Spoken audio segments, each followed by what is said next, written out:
So you may have seen today the Blaze put out an article. It was really good. You should all go read it. Um, on James Lindsay and the woke right, and the woke right as in the term, not the people, because there is no woke right people, because the term means nothing. So in that article, they referenced a tweet that I had seen um, when it was made a couple weeks ago, but it totally I don't remember really thinking about it besides being like, well, that's stupid.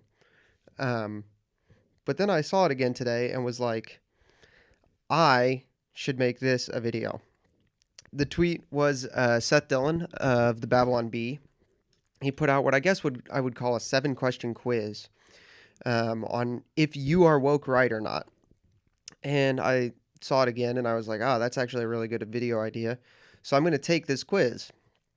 Um, but uh, but I'm not exactly going to take it in a cooperative manner, I guess.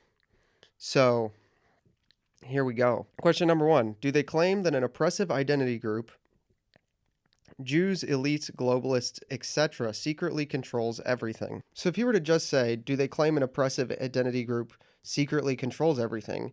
You would think by identity group, he means the way that the left considers identity groups, white people or men, right? Like the white, racist society or systemically racist society or the patriarchy or, heteronormative. But he throws in elites and globalists. And the two problems with that is one, nobody is claiming to be an elite. Nobody's self identifying as an elite, as an identity. People will self identify as globalists, but they won't self identify as a globalist as like an identity marker, right? It's not like you're globalist or nationalist or localist or in favor of subsidiarity and it's an identifying mark of your personhood, right? Um, but but people do claim to be globalists, and people are elites, and people who are elites are trying to control the world, and people who self-identify as globalists also fully self-admit to trying to control the world. So the first problem is that this question is inherently spitting in the face of reality and making you feel as if you notice what's actually happening that you're crazy. It's gaslighting. It's to say like, you know, do you claim that the sky is blue? Like, yeah, I claim the sky is blue, but like it's blue. Like this isn't like a claim or an opinion or a position on politics that you can take. It's just it's true. There are globalists and they do want to control the world and they do have meetings that are not in public, which might be called secret. That's kind of the whole point of the World Economic Forum, if I'm not mistaken. The bigger problem is I don't like it that we're necessarily painting it as if believing that there's some type of secret group controlling the world for the worse necessarily makes you a conspiracy theorist. Because my answer to this question is yes, obviously there is a group secretly trying to control the world, and secretly doing so. They do. And that group is the demonic. Um, let's do a little thought experiment. Let's do a little bit of a thought experiment. Let's do some categorical clarification here. Um, in the occult, there's this concept of an egregore. And because the occult is idiotic and human focused and anti God, the egregore believes that if enough humans work in proximity, whether that's physical or perhaps online, that their interactions and how their interactions interplay can also have unintended consequences, which itself constitutes a new being of some kind. Now, this is stupid, but it's not stupid because it's not observing a real thing. It's stupid because it's taking credit for it for the human, right? What else is the plan of God if not all humans interacting across all history in concert with his will for a greater purpose, right? And what is spiritual warfare if it's not God's side versus the devil's side. There's this concept that's, kind of come up with by C.S. Lewis, to my knowledge, of, you have a guardian angel, but you also have a demon assigned to you specifically to tempt you, right? And we also, in Christianity, know that, like, not only do I have a guardian angel, but there's a guardian angel of my family, and there's guardian angels of cities, and there's guardian angels of countries, and there's guardian angels of lots of groups. And if that's the case, and if we believe that there are demons specifically assigned to us to tempt us to fall, as many Christians now do, and we believe that there are guardian angels specifically assigned to guide us, guard and guide us. Why do we not accept the logical next step of those two things, which that there are demons specifically assigned to tempt groups of people? And the demons are infinitely smarter than humans, right? And they will tempt lots of people to do a thing, each of them, and they don't see how they interact. They don't see how their individual sins interact, and they perhaps don't even know of the interaction down the line, or they don't think about it or consider it. But that doesn't make that interaction any less real. And so my question here is, Seth Dillon, the Babylon Bee, is a Christian publication. Do you not believe in the demonic? Or do you not seriously consider what the demonic can do to our world? Because why can't there? Why isn't there? Why would we believe that there isn't demons who are specifically trying to tempt our leaders to all interact in ways which lead all of our societies, Western societies, Eastern societies, third world, first world, second world,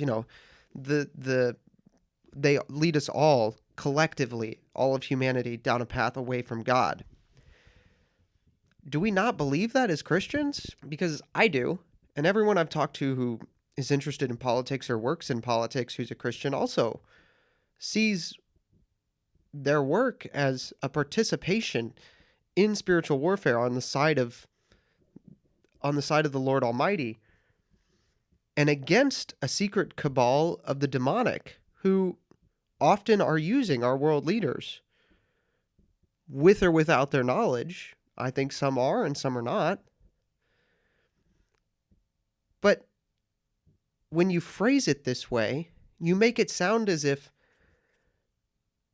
to ever think that there's a secret, powerful source trying to tempt us all or lead us all astray and make all of our lives worse, like that's some type of forbidden pessimism of conspiracy that is unacceptable.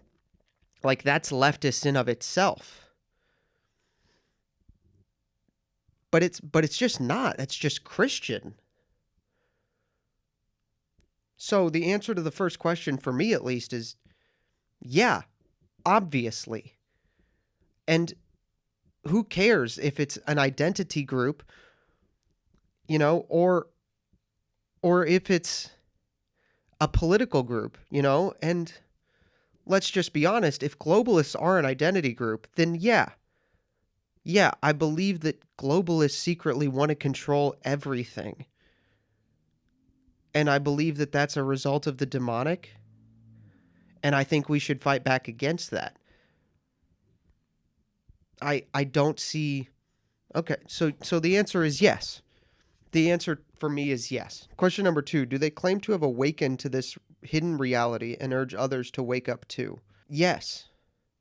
As I got older and matured, I had a more adequate understanding of reality, and you could call it awakening to it. And I think it would be good for you watching this, and for your friends, and for your family, and for people who may not see this, and for my family, and for my friends, and for my fellow parishioners. I think it would be great if they were all awake to this, if they're not already. I think probably most of the people I just listed in my life are.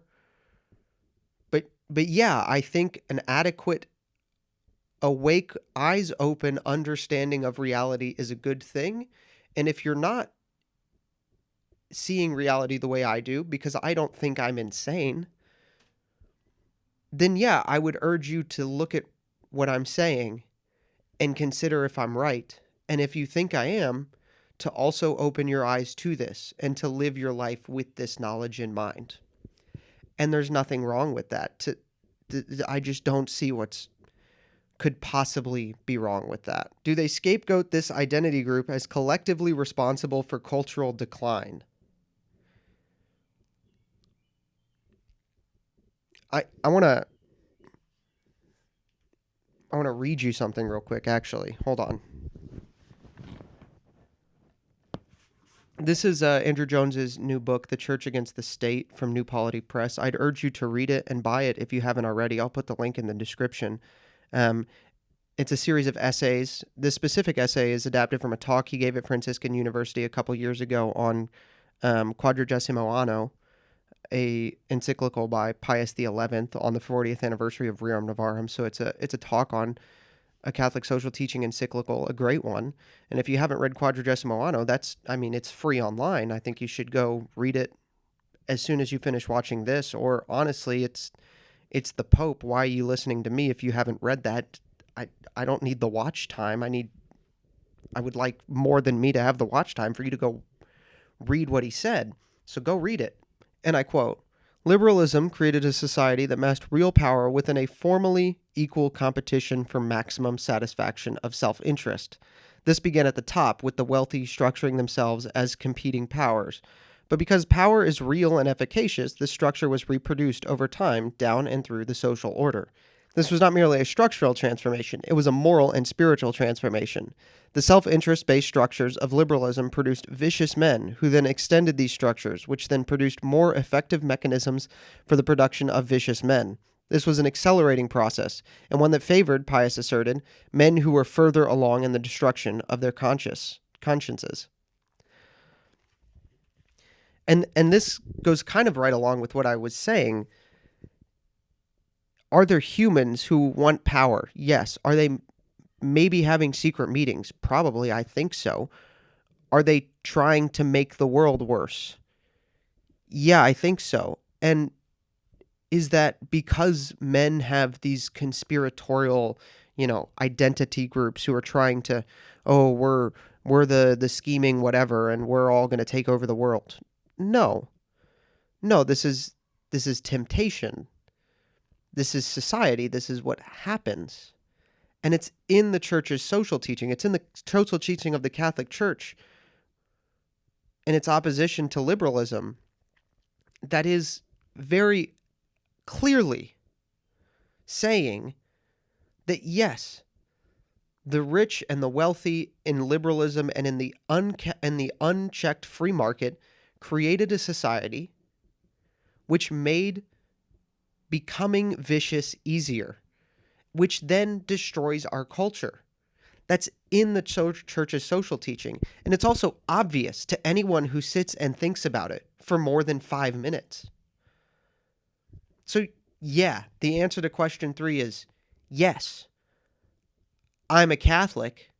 I believe what the Pope says. Question 4. Do they reject well-established historical narratives, World War II, for example, as distortions designed to reinforce the liberal democratic order and rule out more forceful alternatives? It's been well known for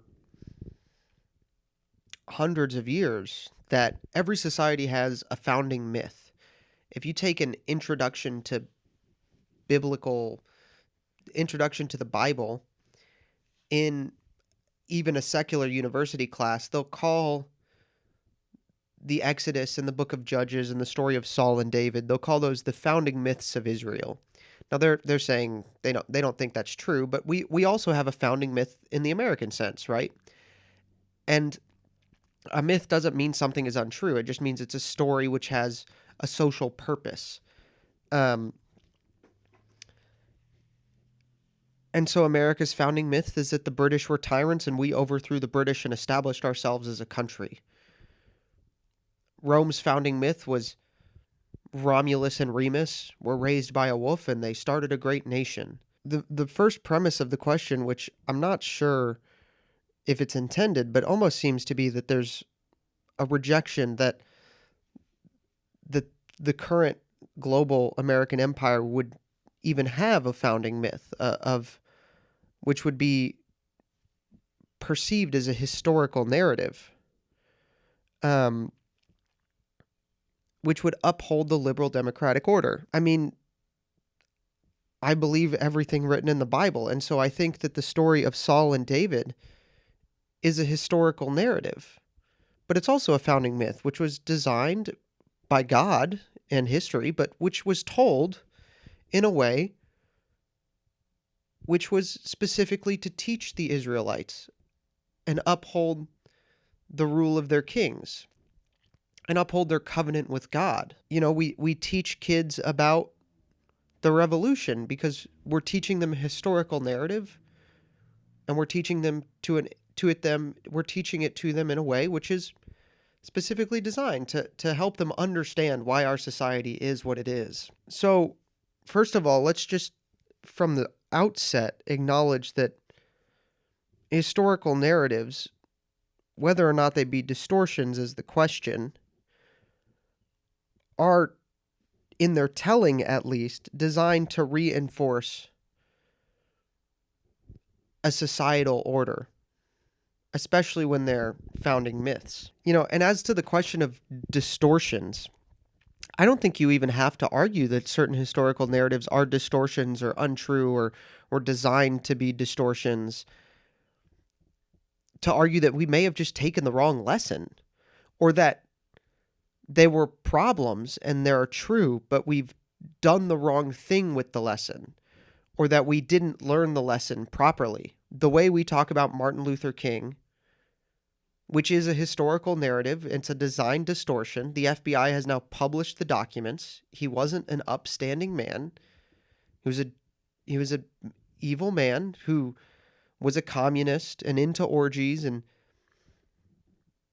that's known facts. And yet we still teach the narrative to our children, the distorted version, which he was this upstanding man who was just out to get rights, and he just led all these peaceful protests and gave these speeches, you know, and that's what the civil rights movement was. I think maybe some historical narratives are distortions. I think you can prove that factually. Just because something's well established doesn't make it true. You know, truth is not up for a vote, especially not up for a vote of the elite. Truth is reality. It is what it is. But let's go back to the distortions things, because did Hitler try to kill all the Jews? Yeah. But does that mean that America ought to give billions upon billions upon billions of dollars to Israel every year and turn a blind eye when they do facially awful things to the Palestinians? No, those don't follow. And so the question is just flawed everywhere, right? Because do you reject well-established historical narratives because you think they're distortions to uphold liberal democracy? Well, why are we still pretending that Martin Luther King was a great man? Yeah, that's factually the case. There are historical narratives which are distortions of the truth, and we tell them because they uphold America as the elites want it to be seen. That's just true.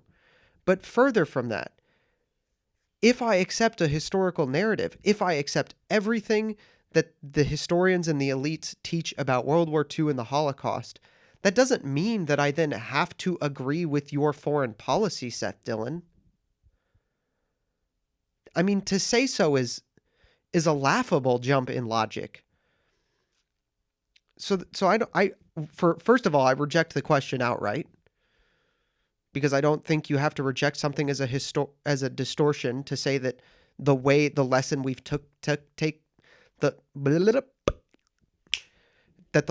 taken from it is the right lesson. And second of all, even if I don't reject your question, I can point to Martin Luther King, and it's a factual example of this happening. And I think it's dishonest to assert otherwise, actually. I do. I think it's dishonest. It's either dishonest or stupid. I mean, they say never attribute to malice what can be attributed to stupidity. So hopefully Seth Dillon is just stupid. Honestly. I hope he's just stupid, because if he's not, then he's being malicious here.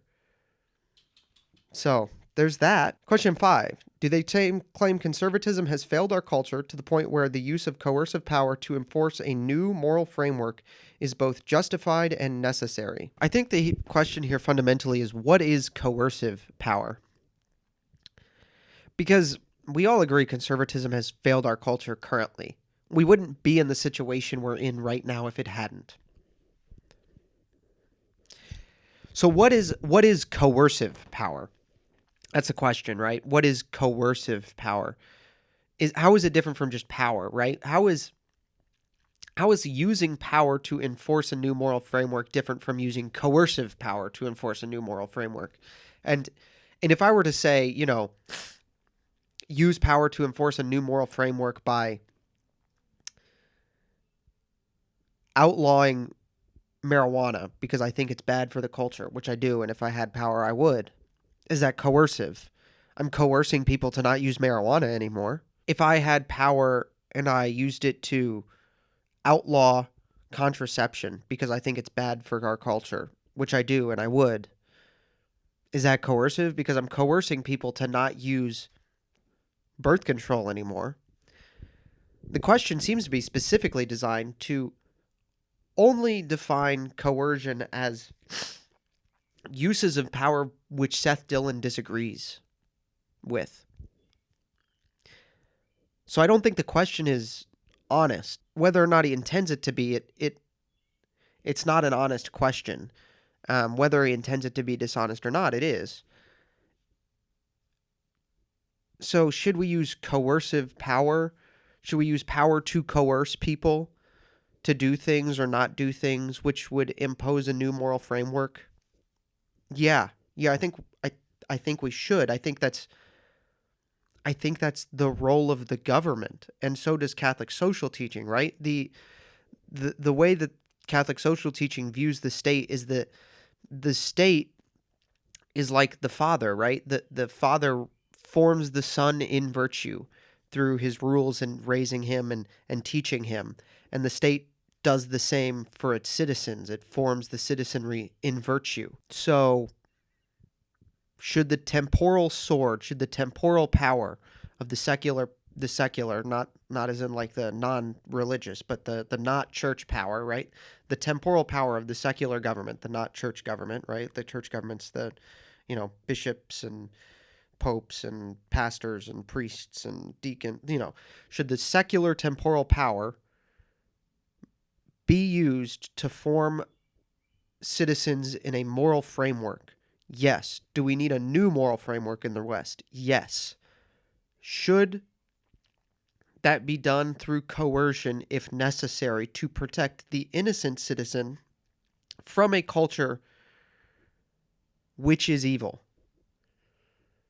I think so. And I think that you would have to reject one of the premises I've just laid out to reject that. I don't see where the hole is here, right? So yes. Question 6, do they claim the post-war liberal consensus prevents us from doing that? So question 6 seems to just be a repeat of question 4, but specifically this time about, do you agree with the lesson we got from the Holocaust and World War II or not? Do I think that the post-war liberal consensus prevents us from using the temporal power to form citizens in virtue?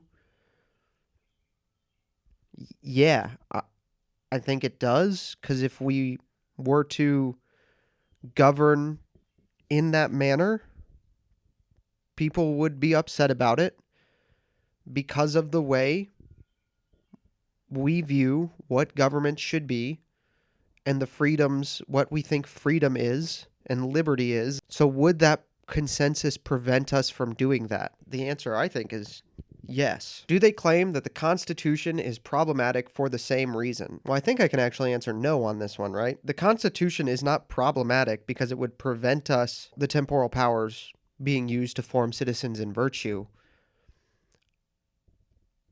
I think the Constitution is just problematic because it's based on Lockean liberalism.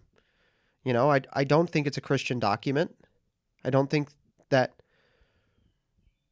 founders who were the leftists of their time wrote a document which was designed to enforce and uphold virtue, but to restrict the state, which is not the purpose of government. I think that the teleological end of the Constitution is the wrong end for a government. I actually don't think there's anything wrong with the Constitution per se, maybe, but that it's a problem because the thing people think it's for is not what a government should be for.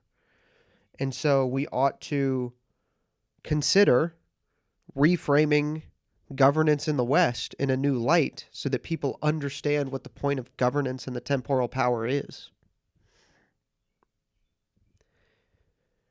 So I guess the answer to the question is no, but it's still not an answer that Seth Dillon would like if he asked me the question. He says, there's another tweet in this thread, and I'll read it. What does it reveal if, for a given individual? The answer is yes to most or all of these questions. If, for a given individual, the answer is yes to most of these questions, they're not simply frustrated with the failures of conservative. They've adopted the structural framework of wokeness, just with different values, villains, and goals. Like the woke left, they interpret society through the lens of identity-based power dynamics. Once again, I reject that globalists and elitists and demons are an identity-based thing. I think they're just bad people who have fallen victim to temptation, and we should oppose them. Identity-based power dynamics believe that the dominant narratives are lies crafted to uphold oppressive systems, and see themselves as morally awakened to the hidden truths that the masses are too blind or too complicit to see. Okay?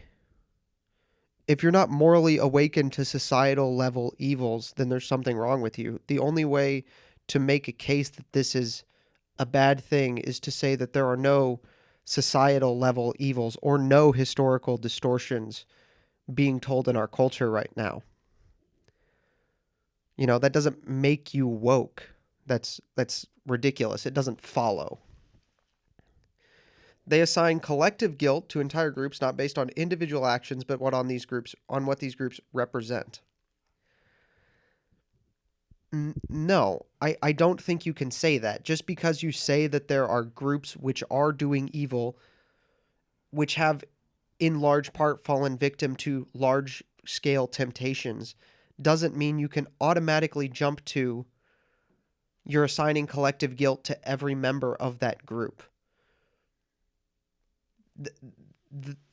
There's no logic there at all. Like nothing about that follows.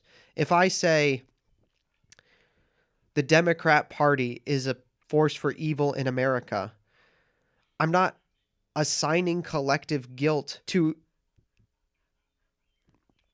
every single Democrat in the country, not based on individual actions. I'm assigning collective guilt. I'm assigning guilt to the collective of the party and what it represents. You would have to prove in some way that collective guilt necessarily transfers in belief every time to individual guilt. You would have to prove that. You can't just assert it. That's ridiculous. They reject procedural liberalism as a trap that disarms their side and embrace coercive state power or cultural force as the necessary remedy to restore moral order. I think coercive state power is, once again, a buzzword specifically designed to scare people, but they reject procedural liberalism as a trap that disarms their side. Yes, so did Pope Pius XI. So does the Catholic Church. So does every pope who's written on the topic since Pope Leo when the idea was around. I don't want to just target Catholics with the video, or with all of my videos, but specifically on this issue, if you're Catholic, you believe that. And if you don't, you're not, you're wrong. You know, you need to go read the social encyclicals. You need to submit. But yeah, I do think that, because once again, so did every pope who's written on the topic. Here's a collection of the social encyclicals. I've read this book 3 times. Every single one of these social encyclicals from every pope who's written one since Pope Leo the 13th has said that. Yes, it's here. What are you going to do about it? Are you going to assign collective guilt to Catholics because they reject liberalism? In this way, they are not the antidote to wokeness, but its mirror image. Where the woke left blames whiteness or patriarchy, they may blame the Jews, globalists, or secular elites. Where the left calls for dismantling capitalism or patriarchy, they call for dismantling liberalism and constitutional limits. Well, I call for dismantling capitalism. So did the popes. But, you know, that's a separate question for another time, maybe. But they call for dismantling liberalism. Yeah, so did the popes. Are you going to call the entirety of Catholic social teaching woke right? I want a yes or no answer to that. Like, not a, well, no, because da-da-da-da-da. I want a yes or no answer. If every pope who's written on politics since Pope Leo the 13th has said that liberalism is bad and we should reject it, are they illiberal and therefore woke right? Yes or no? I want a yes or no, one-word answer to that. If that makes someone woke right, are the popes woke right? Was John Paul II, the man who tore down communism in Poland almost single-handedly just by his presence and his aura and his strength of character and his example, was he woke right? I mean, give me a break here, guys. This is ridiculous. Both rely on narrative of corruption and awakening. Both justify revolutionary systems. Both treat dissent as morally compromised. Once again, you would have to prove that thinking people are wrong and wanting them to agree with you necessarily translates to thinking that the people who disagree with you are morally compromised. That's just an assertion. There's no logic to it. You can't just say these things and make them true. Their goals differ, but the operating system is the same. No, my operating system is Jesus Christ is King of the universe and the social king of every man on the planet, and we should submit to him and submit to his authority in both the temporal and spiritual power. That's my operating system. My operating system is Catholic social teaching.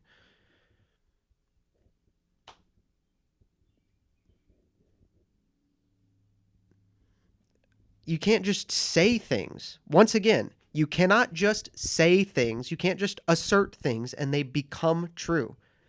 And you can't just force hundreds of years old ideas and debates and philosophies into your modern lens, and then when they don't fit perfectly, say the one that they have some things in common with, they're the exact same as.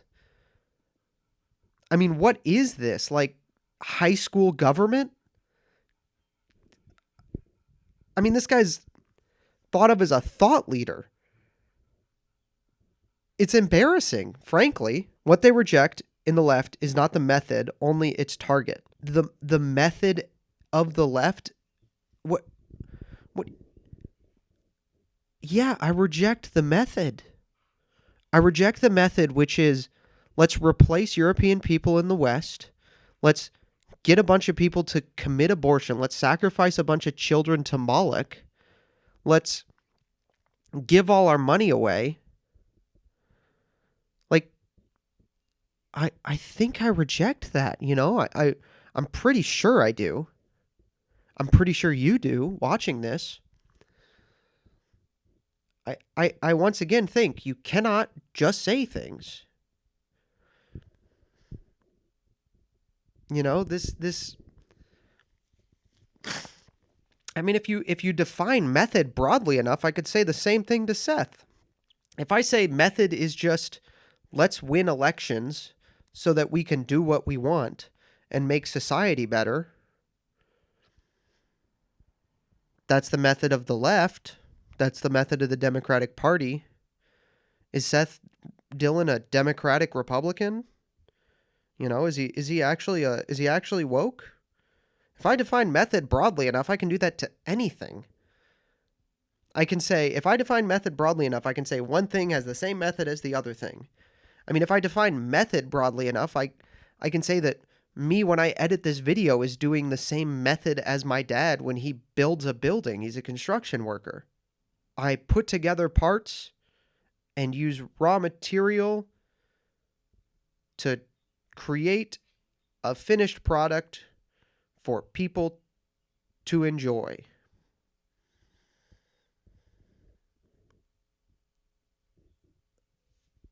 Okay?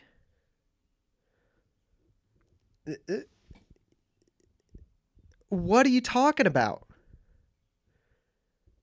I mean, it's just facially ridiculous when you think about it for more than 5 minutes.